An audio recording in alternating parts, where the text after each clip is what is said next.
It's not a tourist destination. Jones Island lies just blocks from downtown Milwaukee, but visitors are few.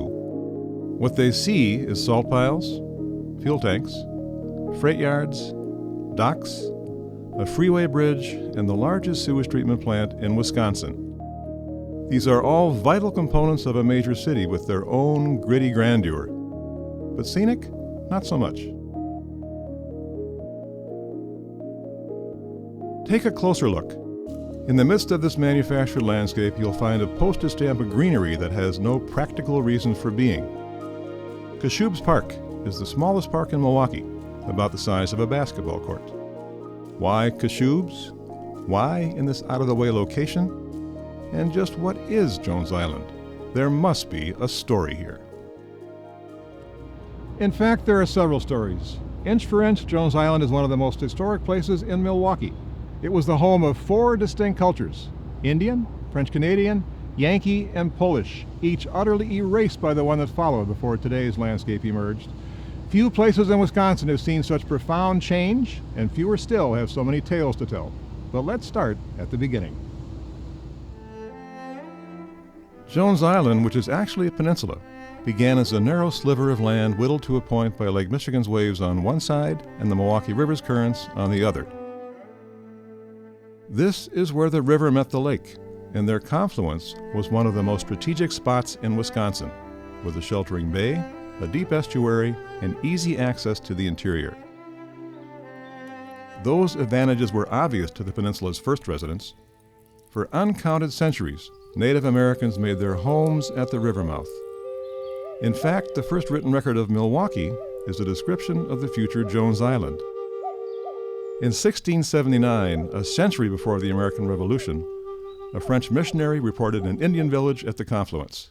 It would become the largest in Milwaukee, with a population of at least 500, many of them Potawatomi.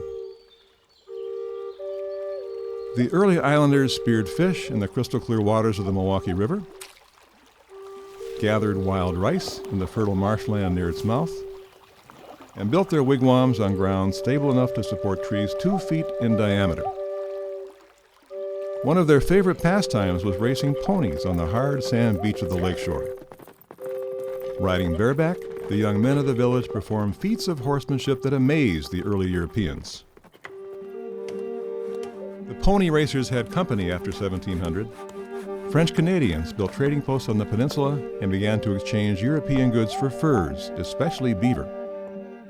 Laurent Ducharme was in business by 1763, and Alexandre Laframboise had a post there 20 years later. These musically named newcomers lived among the Indians, but they were agents of deep disruption. Imported diseases, especially smallpox, caused appalling mortality. Imported goods, iron traps and rifles, brass kettles, woolen blankets, made life easier for the natives, but also made them dependent on white technology. And imported alcohol was a solvent that threatened to dissolve ancient traditions. The last chief of the Jones Island village was Onatissa, a gifted orator known as King of the Potawatomi.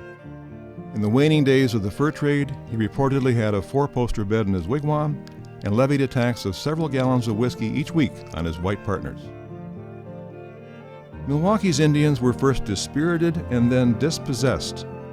In 1838, after signing a pair of brutally one-sided treaties with the United States, the natives were gathered at Indian fields on the south side and herded west to reservations in Kansas. After thousands of years, Native Americans were no longer welcome on their own land. The river mouth was soon serving a new purpose. A tidal wave of American settlers had been surging west for generations, most of them so-called Yankees with roots in the British Isles. Nearly all came by water. first crossing New York State on the Erie Canal and then coming up the Great Lakes by schooner or steamship. Good harbors promised great cities, and Milwaukee, with its broad bay and deep river, had the best natural harbor on the western shore of Lake Michigan, Chicago not excepted. Settlers and speculators flocked to the aspiring metropolis. The initial public land sale was held in 1835, and Milwaukee incorporated as Wisconsin's first city in 1846. The river mouth, dredged and reinforced, came alive as the city's front door, busy with boat traffic of all shapes and sizes. Not surprisingly, Milwaukee also became a center for building ships. In about 1853, James Monroe Jones, a Yankee schooner captain from Buffalo, opened a yard on the west side of the peninsula. It became the biggest in Milwaukee. Captain Jones launched nearly 30 ships in all, most of them schooners, those graceful white-winged birds of the open lakes. His vessels were known for their record-setting speed. The captain and his crew could build a complete schooner in as little as 60 days. A reporter calling in 1856 was duly impressed. Anyone who visits Captain Jones at the bend in the river will find a lively place. The whizzing of the steam sawmill, the framing of timbers, the tugging and lifting of huge spars, the tapping of the caulkers, all together make up a busy and noisy scene at the shipyard. The captain's initial success didn't last. The Milwaukee River's original mouth was near today's Cashubles Park. Downtown interest had long wanted to move it a half-mile north to shorten the tortuous trip upstream.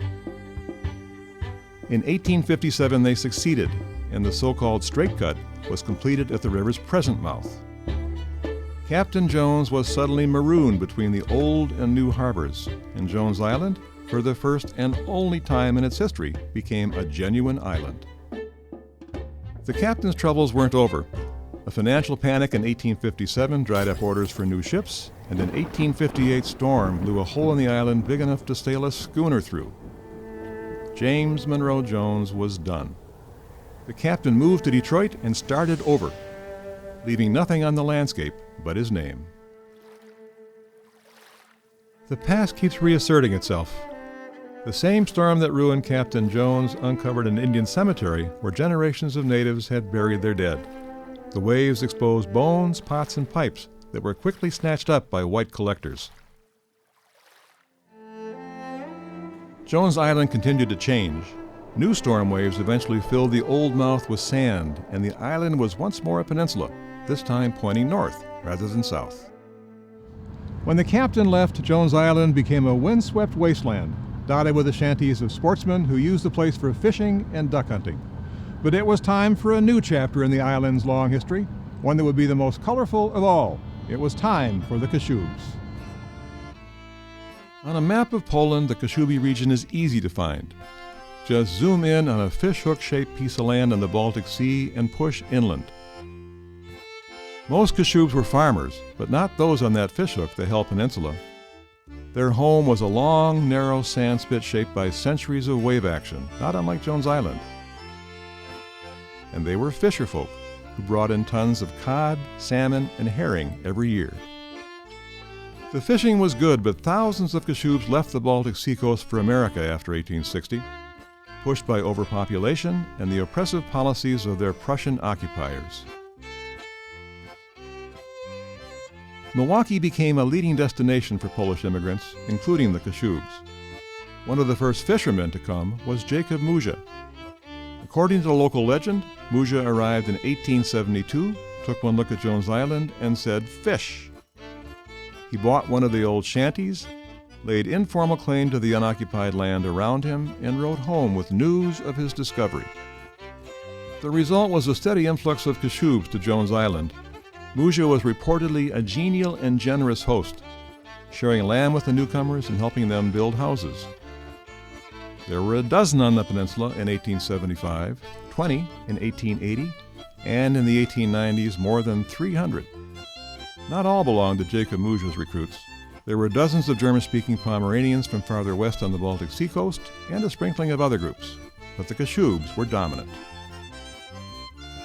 They wasted no time getting on the water, first in rowboats near the shore, then in motorized tugs that chugged over the horizon, Jones Island's fishermen harvested the bounty of the lake. Using skills handed down from their ancestors, they netted more than 2 million pounds of fish in a good year, including lake trout, whitefish, herring, perch, and sturgeon. Sold fresh, salted, or smoked, their catch was an essential source of protein for the city's growing population. The hours were long, the work was hard, and the hazards were constant.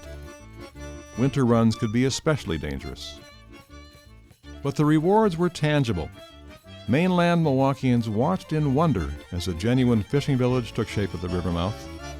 Although the immigrants were technically squatters, they made Jones Island their own, building houses, planting trees, raising cows, chickens, and children. By the turn of the century, the island's population had swelled to nearly 1,600.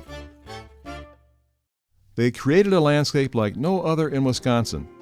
The inland shore was one unbroken line of docks, fish sheds, boat slips, and massive wooden reels used to dry the miles of nets the islanders pulled up every day.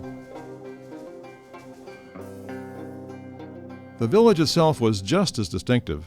The orderly street system shown on early plats was a figment of the mapmaker's imagination.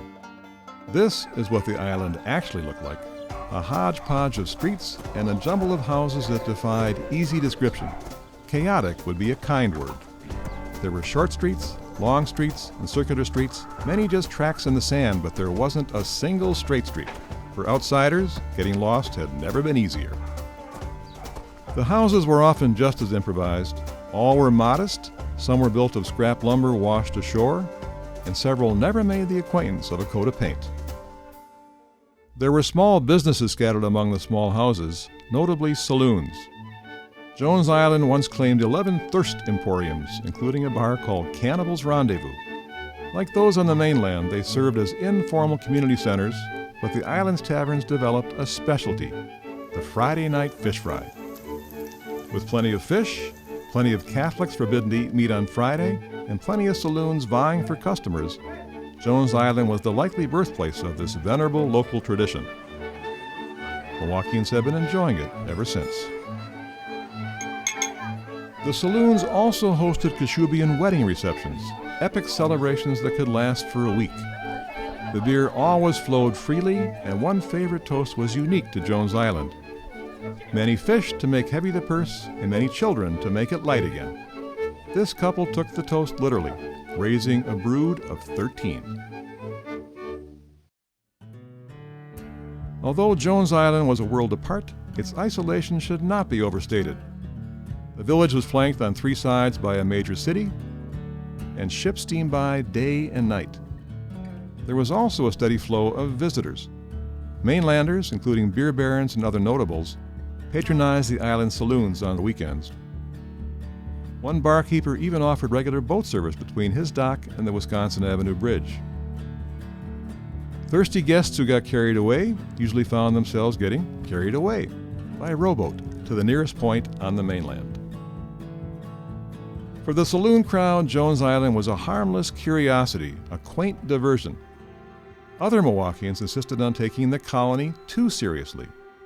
The fishing boats, the drying reels, the radically unplanned landscape proved irresistible to a certain class of romantics, including some of the city's best artists and writers.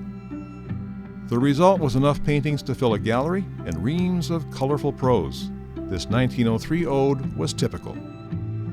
The winding, muddy alley-like streets, which eventually lead nowhere, have a peculiar atmosphere of romance. A strange interest is centered in the tumble-down, weather-beaten exterior aspect of the houses, which fills one's poetic soul to overflowing.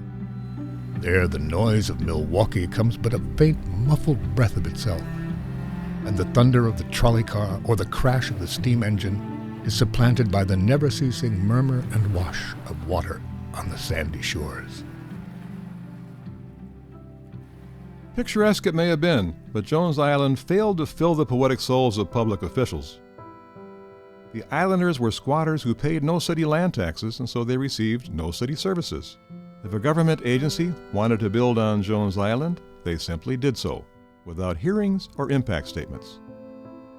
In 1878, a Coast Guard station was placed at the very tip of the peninsula. It was joined 8 years later by a pumping station that piped raw sewage directly into Lake Michigan, the islanders' fishing grounds.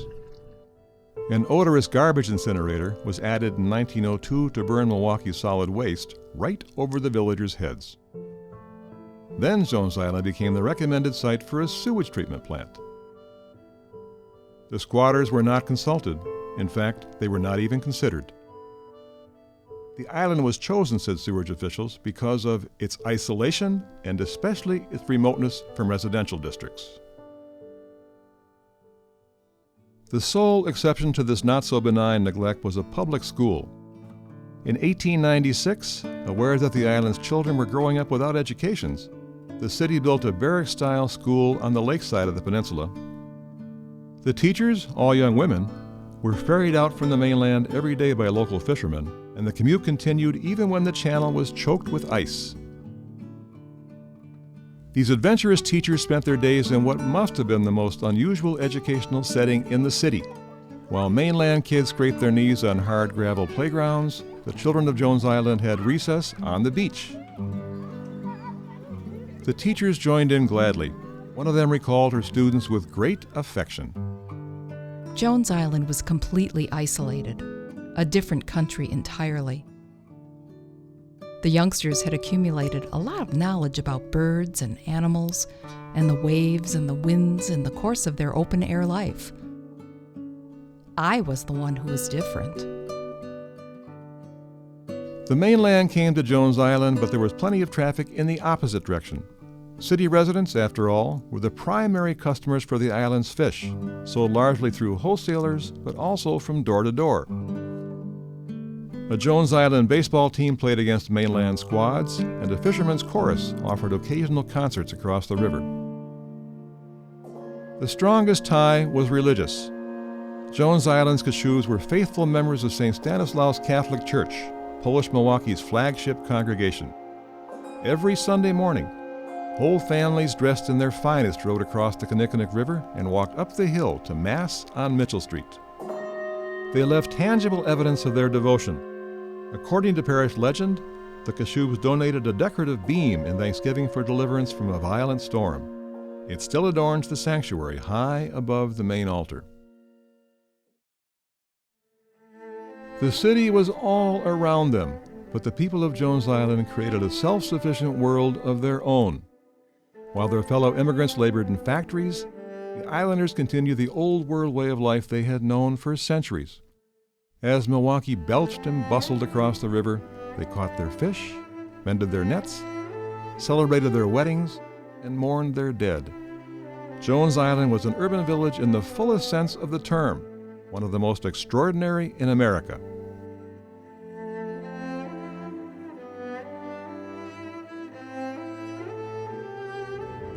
It couldn't last.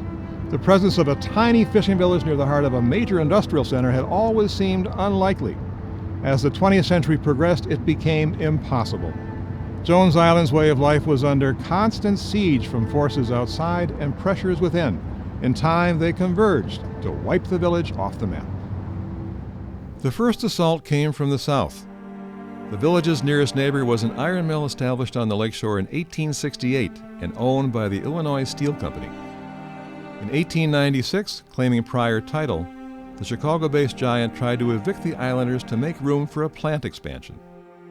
The Kashubs and their neighbors were outraged.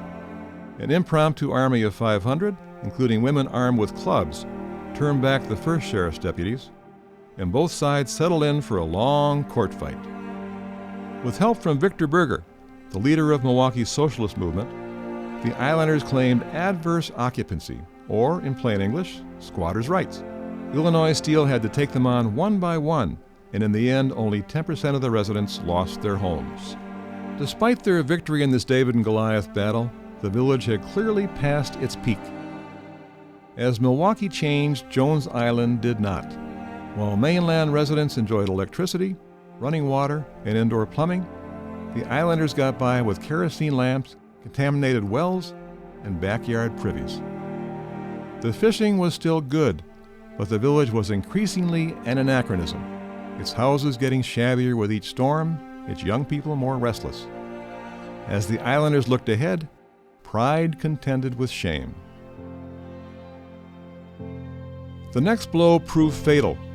Milwaukee's population surged to 400,000 after 1910, and the city developed an urgent need for two major improvements, a sewage treatment plant and an outer harbor. Jones Island was the obvious location for both. In 1914, the city condemned the peninsula. This time, the Kashubs and their neighbors put up scant resistance, largely because Milwaukee paid them for their property. Sorting out who owned what created one of the most complex real estate transactions in Milwaukee's history. The final title abstract filled 823 pages. Soon there was a general exodus. In 1915, Jones Island still looked much as it had for generations. An oasis of green in a blue-collar town, a hive of humanity at the city's front door. By 1923, just 8 years later, it had been transformed. From more than 200 houses in 1910, the number of dwellings plunged to just 6. As the island was cleared, it was also enlarged. The city remade the peninsula in its own industrial image. Pilings and bulkheads on the lakeside created impoundments that were filled with muck dredge from the riverside.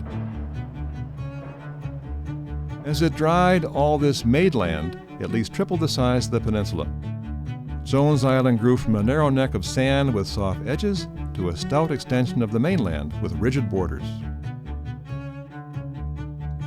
As landfill continued, Milwaukee built a massive sewage treatment plant on the north tip of the island. Opened in 1925, it was the largest plant in the world to use a new technology. Pumping air into raw sewage encouraged the growth of microorganisms that digested the toxic waste. This activated sludge method removed 95% of the bacteria and 90% of the solids. It became the industry standard worldwide, and Milwaukee was the pioneer. And what happened to the residue?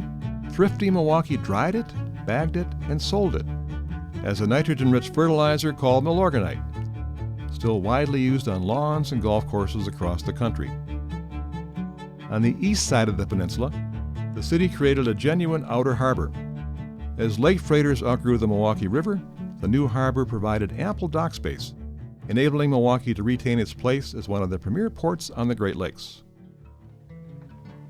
As land was made, sewage was treated, and docks were created, a handful of holdouts continued to live on the riverside of Jones Island. With no immediate need for the land, the city left them alone. Their unofficial mayor was Felix Struck, a one-time fishing tug captain who had come ashore to run a weather-beaten tavern called the Old Harbor. Ignored and almost forgotten, Captain Struck poured beer, smoked fish, and told stories in his little saloon for decades. In 1943, however, near the midpoint of World War II, he was evicted for reasons of what authorities called port security.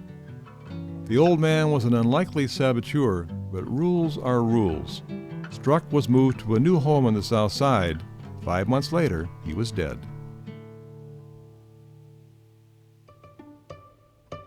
With Captain Struck's departure, endless centuries of human habitation on Jones Island came to an end.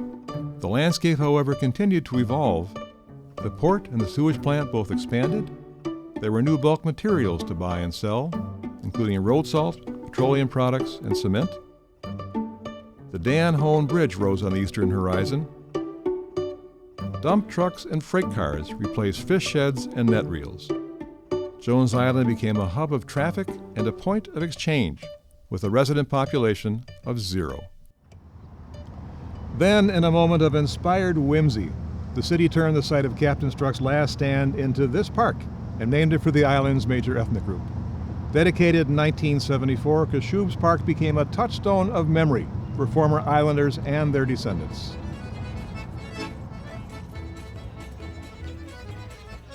In about 1977, they began to gather at the park for a picnic every summer to share stories, show pictures, and raise a glass to times gone by. Those gatherings continue.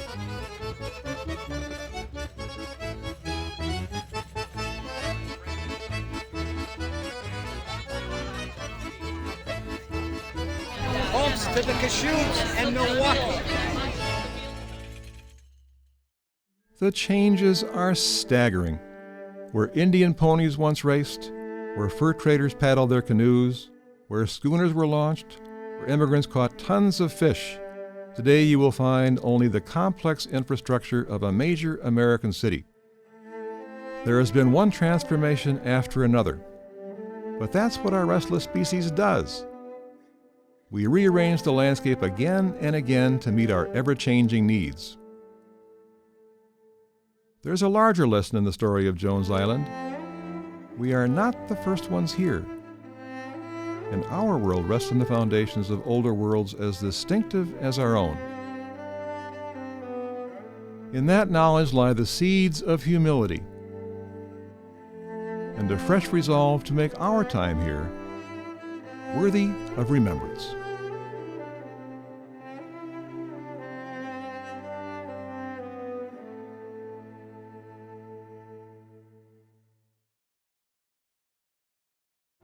I went up to Milwaukee to see my baby there.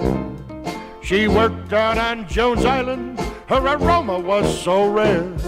It seems the fertilizer is the tantalizer that keeps me coming back for more.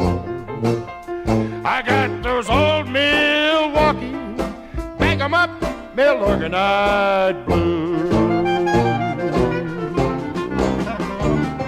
My baby's name is Busha, from Poland she did come to work out on Jones Island amid the sludge and scum. She wears a bright babushka and patent over shoes. She's a real hot mama for sure. That's why she keeps me wailing those old mill organized blues. Now I got those old Milwaukee, bag 'em up, mill organized